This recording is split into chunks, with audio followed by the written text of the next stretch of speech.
اعوذ باللہ من الشیطان الرجیم بسم اللہ الرحمن الرحیم الصلاۃ والسلام علیک یا رسول اللہ وعلی آلک واصحابک یا حبیب اللہ۔ رات خاموش اور حیران تھی کہ جیسے ابہام کے پردے چاک ہو کر ایک بہت بڑا انقلاب آنے والا ہے۔ پانی کی بوند بوند سے لپکتی سسکیاں گوہر کے اندر پردوں کے چاک جیسا سما باندھ رہے تھے۔ ہر راستے اور گلی کوچے حیران ہو گئے تھے۔ ہو گئے تھے۔ شب کے سناٹے میں ماحول کی نندا سے آنکھیں ابرپوش آسماں کی طرف سے کسی خون گرج کی منتظر تھی۔ سب سمندروں کی لہریں، کوہستانوں کا سکون، پہاڑوں کی ہیبت کے ساتھ سوزن اور گلاب کے پھول نمایاں اور عیاں ہونے لگے تھے۔ اس ختم ہوتی رات اور زوال کے سکون سے ایک نور عیاں ہو رہا تھا جو 400 روشنی بکھیرنے والا تھا۔ یہ آخر کس کی آمد ہونے والی تھی کہ ہر مخلوق بے چین اور بے قرار تھی۔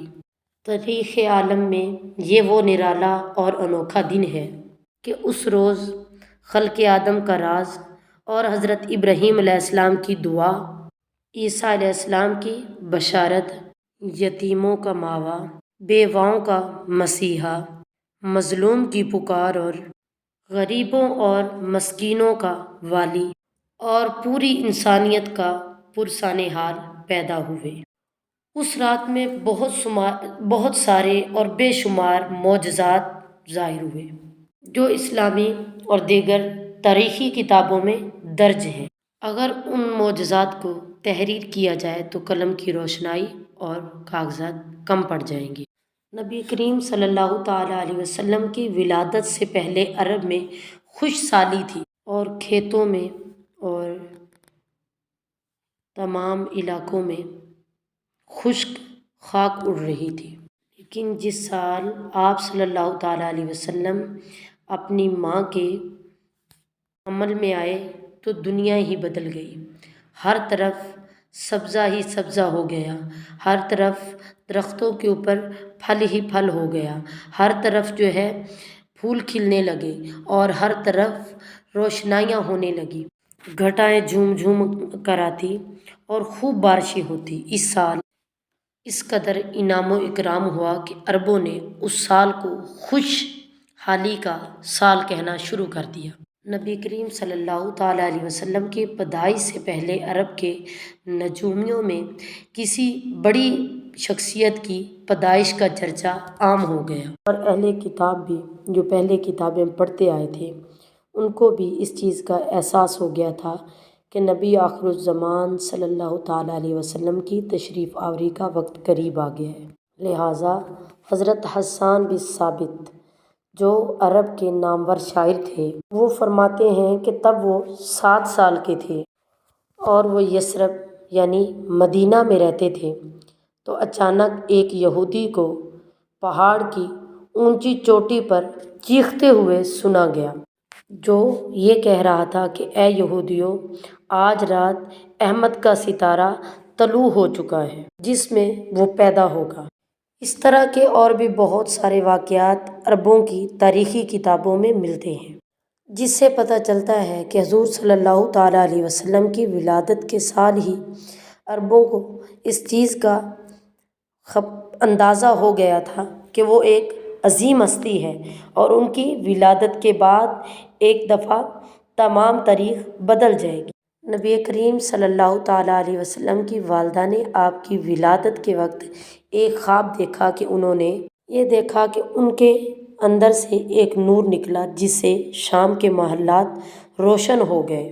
لہٰذا جب حضور کریم صلی اللہ تعالیٰ علیہ وسلم پیدا ہوئے تو ان کی والدہ سے ایک ایسا نور نکلا جس سے مشرق و مغرب تمام روشن ہو گئے۔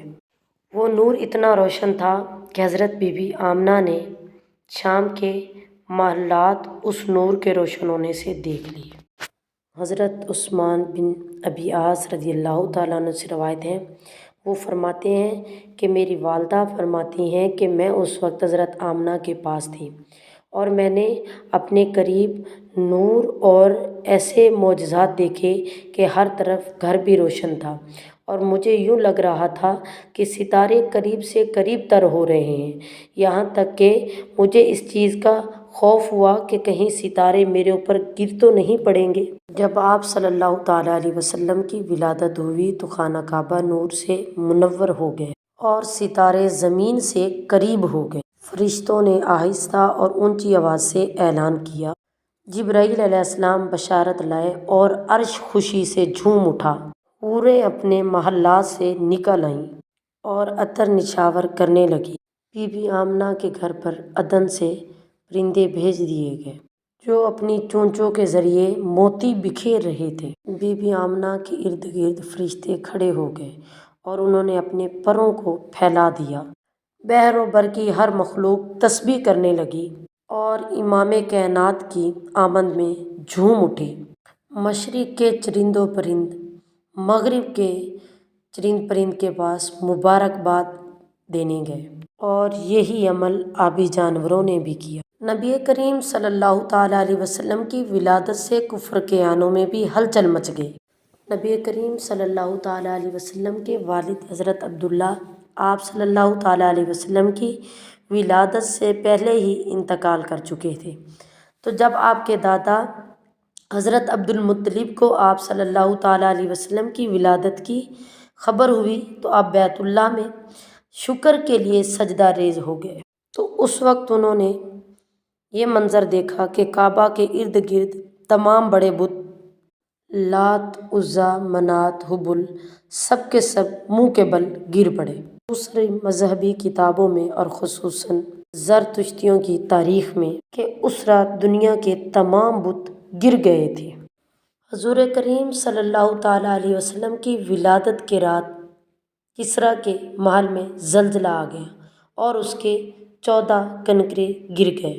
بحر کبریا کا پانی خشک ہو گیا اور فارس کے آتش کدے کی آگ بجھ گئی جو 1000 سال سے مسلسل جل رہی تھی، ایک لمحے کے لیے بھی کبھی اس کو بجھنے نہیں دیا گیا تھا۔